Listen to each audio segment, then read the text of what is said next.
शिंदेसाहेब भाषण करत असताना या ठिकाणी सांगत होते की देशाच्या पंतप्रधानांनी प्रत्येक अल्पभूधारक शेतकऱ्याला म्हणजे ज्याला 5 एकरपेक्षा कमी जमीन आहे अशा प्रत्येकाच्या खात्यावर प्रत्येक वर्षी 6,000 रुपये दिले जातील।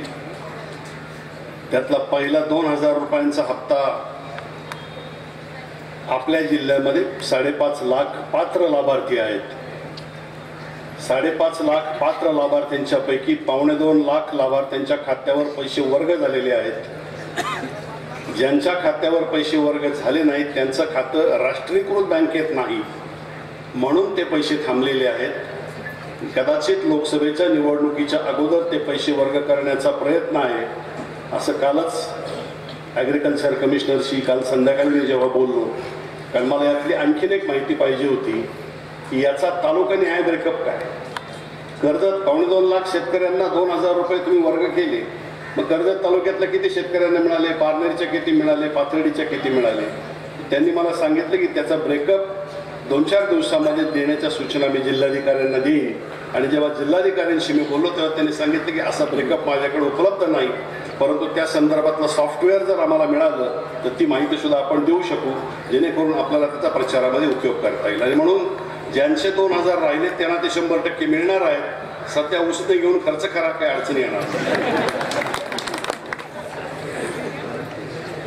रब्बीचा जो विमा आहे आपला, हा रब्बीचा विम्याची नुकसान भरपाई मिळण्यासाठी पात्र लाभार्थी आहेत आपल्या तालुक्यामध्ये 10,138 आणि त्याची रक्कम आहे 24,41,41,04,576 रुपये। हे पैसे आपल्या खात्यावर निश्चितपणानं थोड्या दिवसामध्ये वर्ग होणार आहेत। आपल्या तालुक्यामध्ये आपल्याला सगळ्यांना कल्पना आहे की संजय गांधी निराधार योजनेचा दर महिन्याला 600 रुपये मिळणाऱ्या लाभार्थ्यांची संख्या 29,460 आणि दर महिन्याला आपल्या पारनेर तालुक्यात येणारे पैसे 19,74,91,200। महाराष्ट्रामध्ये दुसऱ्या नंबरचा तालुका आहे आपला, एवढा मोठ्या प्रमाणामध्ये आपल्या तालुक्यामध्ये ते पैसे येतात। छत्रपती शिवाजी महाराज शेतकरी सन्मान योजना जी होती, ज्या शेतकऱ्यांनी कर्ज थकवलं नाही त्यांना सानुग्रह अनुदान म्हणून 25,000 रुपये त्या शेतकऱ्याच्या खात्यावर आपल्याला द्यायचे सरकारने ठरवलं होतं। आपल्या तालुक्यामध्ये 27,914 असे शेतकरी निघाले ज्यांनी प्रामाणिकपणे शेतीसाठी घेतलेलं सेवा सोसायटी मार्फत घेतलेलं कर्ज भरलं। अशा 27,000 लोकांना 50 कोटी आणि 33 लाख रुपये त्यांच्या बँकेच्या खात्यामध्ये जमा झालेले आहेत। आपण सर्वजण त्या गोष्टीला साक्षीदार आहात। आणि मला असं वाटत नाही की आता खरीपाच्या विम्याचा एक आकडा फक्त मला या ठिकाणी आपल्याला सगळ्यांना सांगायचा आहे। आपला खरीपाचा जो विमा आहे त्यातले पात्र शेतकऱ्यांची संख्या आहे 30,456 आणि संरक्षित रक्कम आहे 52,26,84,000 रुपये। एवढ्या मोठ्या प्रमाणामध्ये मला नाही वाटत या सरकारच्या अगोदरच्या सरकारला इतकं चांगलं काम करता आलेलं। शिंदेसाहेब त्यांच्या भाषणामध्ये सांगत होते ते ज्या खात्याचे मंत्री आहेत, मी तर अनेक जाहीर सभांमधून सांगितलं, अनेक बैठकांच्या मधूनही मी त्या ठिकाणी सांगितलं की जलयुक्त शिवार अभियान आणि तुम्हाला भारत सरकारने तुमचा गौरव केला, तुम्ही पुरस्कार घ्यायला जेव्हा दिलेला गेला ते मी चित्रवाणीवरती पाहिलं।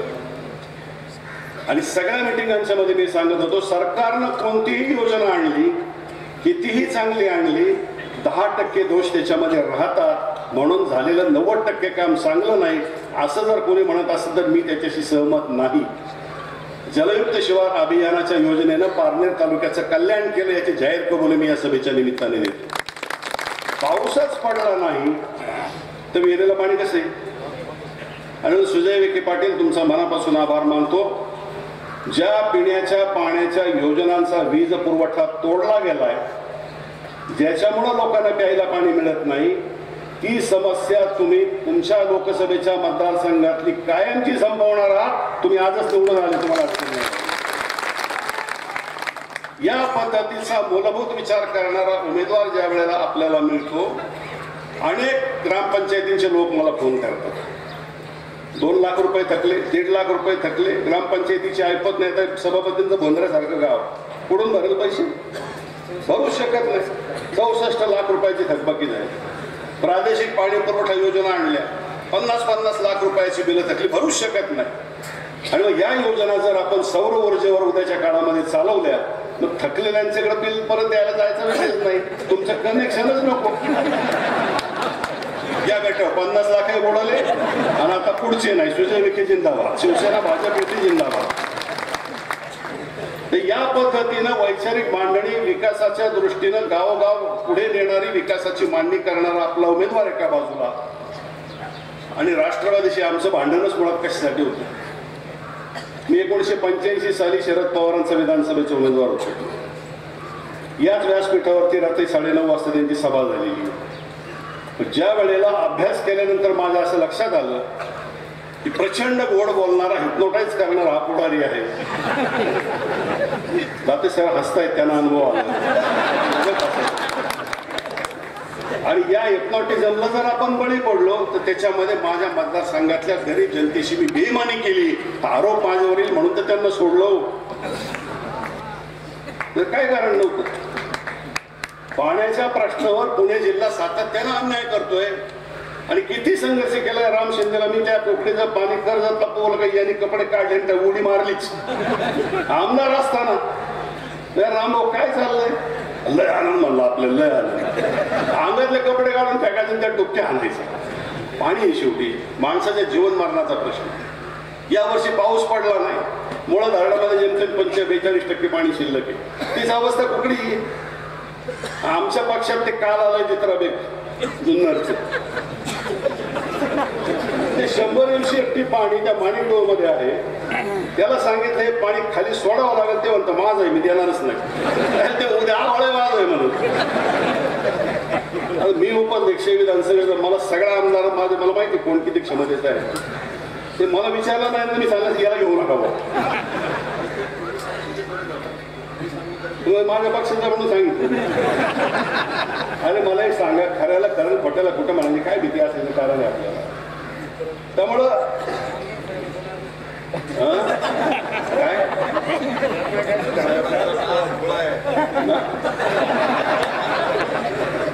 आणि कुकडीच्या डाव्या कालव्याला जर आता पाणी यायचं असेल तर पाण्याची लेव्हल, पाण्याची उंची आपल्याला कालव्याच्या उंचीपेक्षा अधिक वर न्यावी लागेल.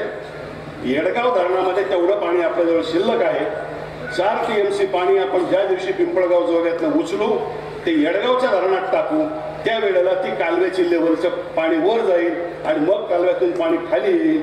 आज जरी 100 MCFTचा निर्णय आज उद्या होणार असला तरी ते पाणी पारनेरपर्यंत सुद्धा येईल की नाही मला स्वतःला सांगतात. आणि त्यामुळं पुण्याच्या बैठकीत सह्याद्रीवर आपण जी चर्चा केली त्याप्रमाणे 10 एप्रिलच्या आसपास ते पाणी कॅनॉलच्या माध्यमातून खाली आणण्याचा आमचा जोरदार प्रयत्न सुरू आहे.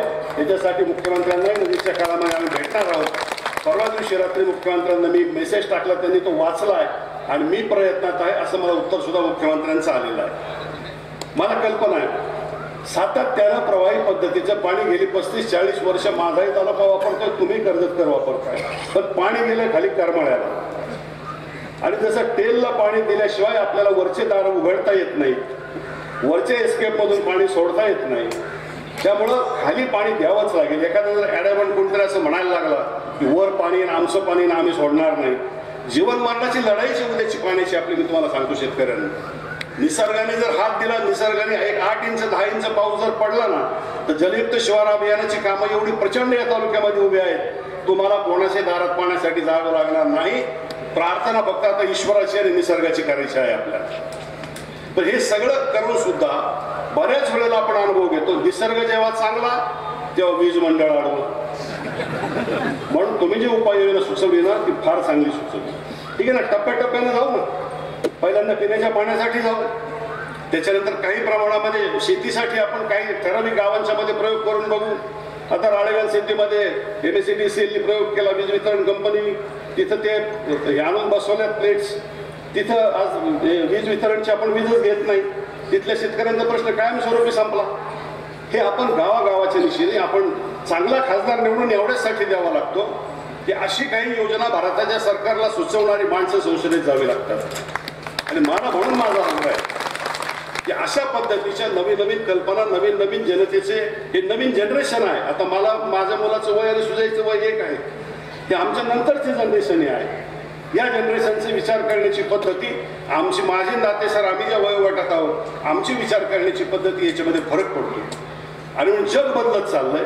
बदलत्या जगासमोरची आव्हानं स्वीकारण्याची कुवत आणि ताकद असणारा तरुण सहकारी मित्र देशाच्या लोकसभेमध्ये जावा आणि तो गेलाच पाहिजे.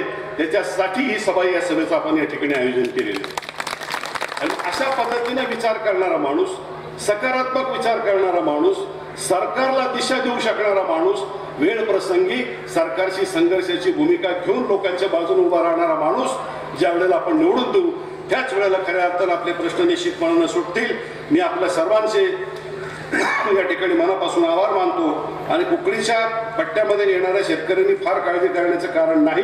तुमच्या हिताची काळजी करणारे आम्ही लोक इथं आहोत. पण सगळ्याच गोष्टी माईकवर सांगून करायच्या नसतात, कारण त्यातून शत्रूंची संख्या वाढते, आमच्या समोरच्या अडचणी वाढतात आणि तुमच्या हिताचं रक्षण निश्चितपणानं केलं जाईल. 23 एप्रिलला मतदानाच्या आधी जाताना तुम्ही खुशीत मतदानाला जाल एवढं सांगतो. याच्यात सगळं आलं असं